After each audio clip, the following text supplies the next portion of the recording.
یہ ہمارے ہاں سکہ رائج الوقت ہے گفتگو میں فصاحت اور بلاغت.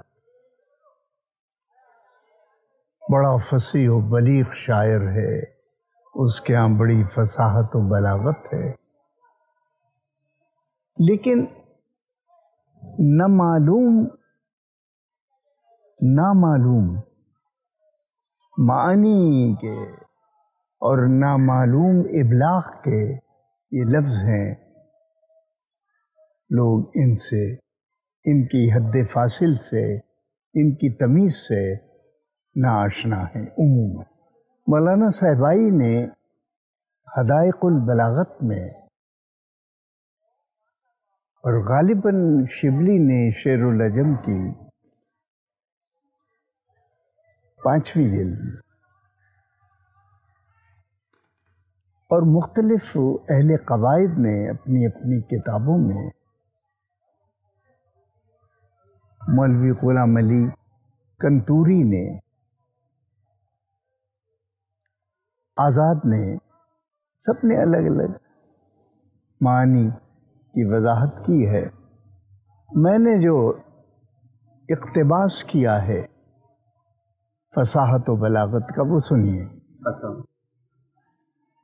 فصاحت لفظوں کا صحیح انتخاب خیالات کے لیے فصاحت ہے. لفظ کا صحیح انتخاب، موضوع چناؤ، مناسب تلاش جذبات کے اظہار کے لیے فصاحت ہے. لیکن یہ فصاحت یعنی یہ انتخاب اپنی تاثیر کے اعتبار سے کس حد تک کامیاب ہوتا ہے، یعنی پہنچتا ہے، کس حد تک پہنچتا ہے.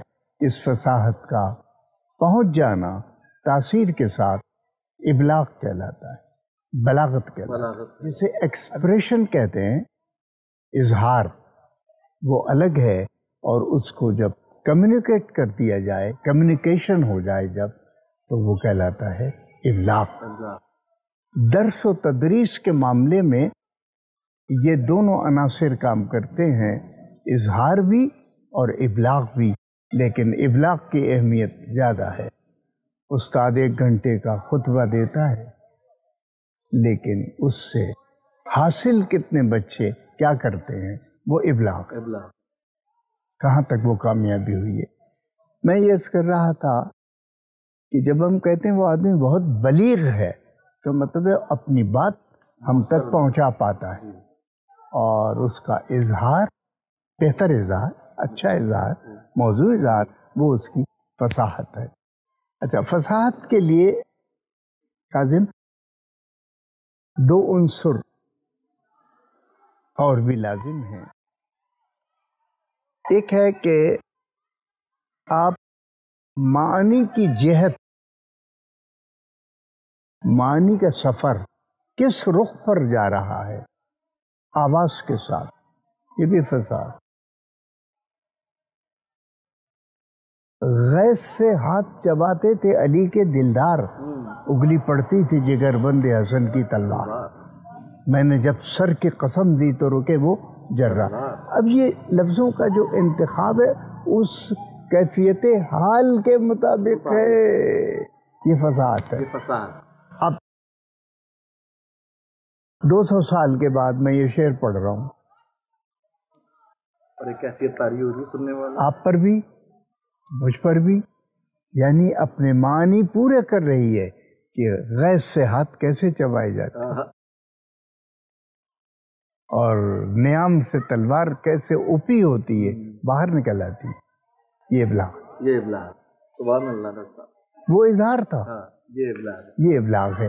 جب میر صاحب نے یہ شعر پڑھے ہوں گے، بے شک میر صاحب نے شعر پڑھے ہوں گے، لیکن مجمع پہ جو کیفیت طاری ہوئی ہوگی وہ ابلاغ، بلاغت تھی. ہر بلیغ کلام فصیح ہوگا، مگر ہر فصیح کلام بلیغ نہیں، یہ طے ہوا. یعنی کہ ہر بلیغ کلام کا فصیح ہونا لازم ہے، مگر ہر فصیح کلام کا بلیغ ہونا لازم نہیں ہے، جب تک کہ وہ اپنی تاثیر کے ساتھ سامع تک نہ پہنچے۔ کسی کے ہاں فصاحت ہو سکتی ہے، بلاغت ممکن ہے نہ ہو، لیکن جب آپ کہیں بلاغت ہے تو فصاحت لازم ہوگی۔